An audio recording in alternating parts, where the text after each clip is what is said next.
Hello दोस्तों, कहानी की इस नई सीरीज़ में आप सभी का स्वागत है। आज की इस कहानी का नाम है क्या अंगद सुनैना से पीछा छुड़ा पाया। अगर आपको कहानियाँ पढ़ने का शौक़ है तो इस कहानी को पूरा ज़रूर पढ़ें। अंगद और सुनैना की ये अरेंज मैरिज थी। शादी के अगले दिन ही अंगद और सुनैना हनीमून के लिए शिमला निकलने वाले थे। अंगद का चचेरा भाई विशाल भी उनके साथ जा रहा था। अंगद की माँ, अंगद बेटा विशाल भी तुम्हारे साथ ही जा रहा है क्या? अंगद, हाँ माँ, उसे ऑफिस का कोई ज़रूरी काम है और बोल रहा था कि उसका भी वही होटल है जो मैंने बुक किया है। उसने कहा है कि उसे अकेले नहीं जाना पड़ेगा, हमारा साथ हो जाएगा। मैंने कहा कोई नहीं, चल दे। अंगद और सुनैना एयरपोर्ट पहुंच जाते हैं। विशाल पहले से ही एयरपोर्ट पहुंच चुका था। तीनों मिलकर शिमला पहुंचते हैं। अंगद, सारी सुनैना, विशाल साथ में था तो मैं तुमसे ज़्यादा देर बात नहीं कर पाया। वैसे घबराओ नहीं, मैंने रात के लिए बहुत अच्छे से इंतज़ाम कर लिया है। हमारी सुहाग रात यादगार रहेगी, सिर्फ तुम और मैं। वैसे तुम नाराज़ तो नहीं हो ना? विशाल हमारे साथ आया। सुनैना, नहीं नहीं, मैं आपसे बिल्कुल भी नाराज़ नहीं हूँ, और वैसे भी अब तो आप और मैं बिल्कुल अकेले हैं, यहाँ देवर जी नहीं हैं। अंगद, एक सेकंड, विशाल का फ़ोन आ रहा है। अंगद, हाँ विशाल, क्या हुआ? अर्जेंट है क्या? ठीक है, आता हूँ। अंगद, सुनैना, विशाल का अर्जेंट कॉल है, मैं थोड़ी देर में आता हूँ। तब तक तुम चेंज कर लो और थोड़ा फ्रेश हो जाओ। सुनैना, हाँ हाँ, कोई बात नहीं, आप मिलकर आओ, तब तक मैं हम दोनों के लिए खाना ऑर्डर कर देती हूँ। अंगद विशाल से मिलने चला जाता है। काफ़ी देर तक अंगद नहीं लौटता। इसी बीच सुनैना थकी हुई थी और वह सो जाती है। अंगद के पास एक और चाबी थी। रात को दरवाज़ा खुलता है। सुनैना गहरी नींद में थी। तभी वह अंगद से बोली, सुनैना, अंगद जी प्लीज़ लाइट मत ऑन करना, मुझे बहुत तेज़ नींद आ रही है। अगर आपने लाइट जलाई तो मेरी नींद खराब हो जाएगी। अरे, आप तो आते ही चिपकने लग गए। खाना तो खा लेते, क्या कर रहे हो? अरे छोड़ो, लगता है आज आप नहीं मानोगे। सुनैना और अंगद तो इसी मौके की तलाश में थे।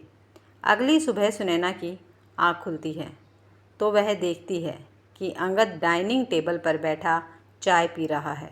सुनैना, कल रात आपने कितना तंग किया, देखा आपने मेरी गर्दन पर कितनी बड़ी लबाइट दी है, जिसका निशान महीने भर तक नहीं जाएगा। मुझे तो शर्म आ रही है। अरे क्या हुआ? मैं तो मजाक कर रही हूँ। आपको मेरा इस तरह से बात करना अच्छा नहीं लगा क्या? अंगद, नहीं नहीं, ऐसी कोई बात नहीं है। वैसे तुम्हें रात को कोई परेशानी तो नहीं हुई ना? सुनैना, नहीं अंगद जी, कल रात को मैं ज़िंदगी भर नहीं भूल सकती। मेरी बेस्ट रात थी कल की रात। अंगद की उदास होने की बड़ी वजह थी उसका चचेरा भाई विशाल। विशाल ने अपने भाई अंगद के साथ धोखा किया। वो जानबूझकर उसके साथ आया था। विशाल, वैसे कुछ भी कह लो, अंगद भैया कल रात भाभी के साथ बहुत ही बढ़िया सुहागरात रही। मज़ा आ गया। उन्हें तो पता भी नहीं चला कि उनके साथ उनके देवर ने सुहागरात मनाई है। वो तो सोच रही थी कि सारा मज़ा आपसे ही मिला है, पर वे ये नहीं जानती कि मुझ जैसा हॉट लड़का उनके साथ था। एक बात सुन लो, आज रात भी मैं उनके साथ रहूँगा। अंगद, विशाल, तुमने जानबूझकर मेरे ऑफिस की लड़की संजना को पैसे देकर उस दिन मेरे साथ गाड़ी में भेजा था। मैं तुम्हारे बहकावे में आ गया। उसने ड्रिंक नहीं की हुई थी, वो भी तुम्हारे साथ मिली हुई थी। जानबूझकर वो मेरे ऊपर गिरी और तुमने उस हालत में वो फ़ोटो ले ली, और अब तुम मुझे ब्लैकमेल कर रहे हो कि मैं उसके साथ था।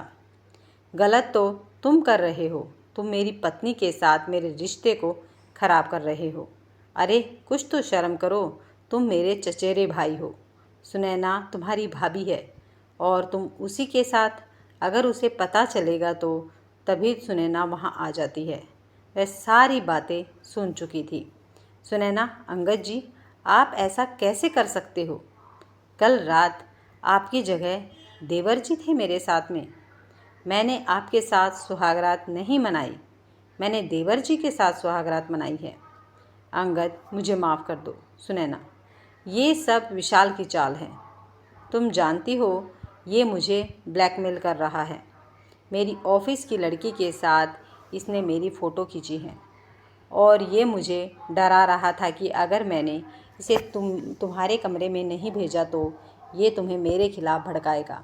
मैं डर गया था कि कहीं तुम्हारा और मेरा रिश्ता शुरू होने से पहले ही ख़त्म ना हो जाए।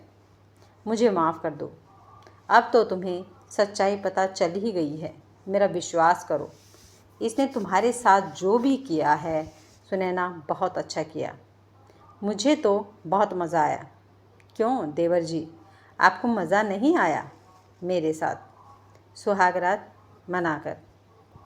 ये देखो ना, आप भी कितने शरारती हो। आपने मेरी गर्दन पर ये लव बाइट का निशान छोड़ दिया। विशाल, सॉरी भाभी जी। भाभी जी नहीं, सॉरी डार्लिंग। अंगद, ये सब क्या है सुनैना? तुम ऐसी हरकत क्यों कर रही हो? मैं ये सब देखकर हैरान हूँ। सुनैना, ज़्यादा हैरान होने की ज़रूरत नहीं है। मैं और विशाल पिछले 5 साल से गर्लफ्रेंड बॉयफ्रेंड हैं।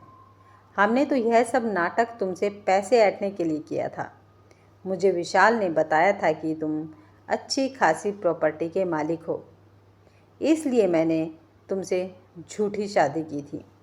मैं तो तुम्हें अपने आप को हाथ भी ना लगाने दूँ। मुझे तो मेरा विशाल ही छू सकता है। अब एक काम करो, ज़्यादा समय मत लगाओ। अगर तुमने हमें कल दोपहर तक 5 लाख रुपए नहीं दिए तो मैं तुम पर इल्ज़ाम लगा दूंगी कि तुमने मेरा इस्तेमाल किया है और मुझे मेरे प्यार देव के साथ सुहागरात मनाने के लिए ज़बरदस्ती मजबूर कर दिया। फिर तुम्हें जेल जाने से कोई भी नहीं बचा सकता। अब हम जैसा कहेंगे तुम्हें वैसा ही करना होगा। जब हमें पैसे की ज़रूरत होगी तुम्हें हमें पैसे देने होंगे। चलो विशाल, मेरा ना बहुत मन कर रहा है, कमरे में चलते हैं। विशाल, लगता है कल रात का ज़्यादा ही मज़ा आया है। चलो डार्लिंग। मैं कहाँ मना कर रहा हूँ। अंगद सुनैना और विशाल की चाल में बुरी तरह फंस चुका था। उसे कुछ समझ नहीं आ रहा था कि वह क्या करे। वह घर वापस जाकर सबके सामने लज्जित नहीं होना चाहता था।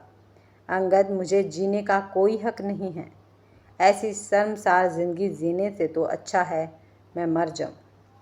अंगद जैसे ही पूल से कूदने लगता है तभी उसका मोबाइल फ़ोन बजता है। अंगद देखता है कि मोबाइल पर उसकी माँ है। वह अपनी माँ से आखिरी बार बात करना चाहता था। अंगद, हाँ माँ, ठीक है, मैं होटल पहुंचकर आपकी बात सुनैना से करवा दूंगा। क्या तबीयत ठीक नहीं है माँ? कितनी बार कहा है कि समय पर दवाई ले लिया करो। हाँ, मैं करता हूँ माँ। अंगद फ़ोन रख देता है।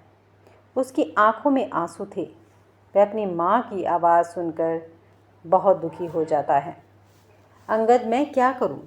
माँ मेरे बिना अकेली हो जाएगी। मैं ये कदम नहीं उठा सकता। मुझे कुछ समझ में नहीं आ रहा। माँ, मैं तुम्हें कैसे बताऊँ कि मैं कितना परेशान हूँ। अंगद सड़क पर रोता हुआ पैदल ही चला जा रहा था। अचानक वह एक लड़की से टकरा जाता है। लड़की, अंगद तू और यहाँ शिमला में? अंगद, सौम्या तू? सौम्या, हाँ मैंने तुम्हें बताया था ना, मैं वकील बन गई हूँ। मैं यहाँ प्रैक्टिस के लिए आई हुई हूँ। वैसे तुम्हारा मैसेज पढ़कर मैं शादी में ज़रूर आती, पर यहाँ छुट्टी नहीं मिल रही थी। सॉरी, मैं शादी में नहीं आ पाई। वैसे ओह अच्छा, मैं समझ गई, तुम हनीमून पर आए हो। पर तुम्हारी वाइफ कहाँ है? तुम अकेले हो? एक सेकंड, तुम्हारी आंखों में आंसू कैसे? क्या तुम रो रही हो? अंगद को कुछ समझ नहीं आ रहा था। वह फूट फूट कर रोने लगता है। सौम्या अंगद की बचपन की दोस्त थी।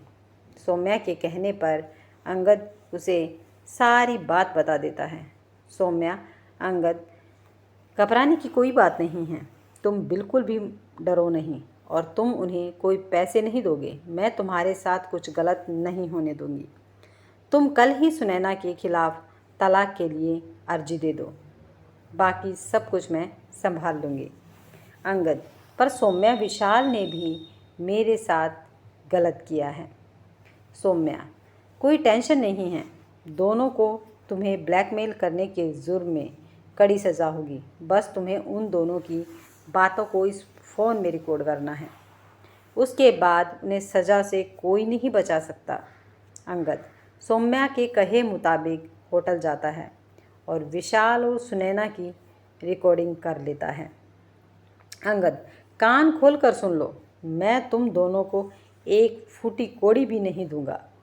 तुम्हें जो करना है कर लो। सुनैना, विशाल अब क्या करे? ये तो हम दोनों को एक साथ रहने भी नहीं देगा और पैसे भी नहीं देगा। कहो तो इसके खिलाफ पुलिस में झूठी रिपोर्ट कर दूं?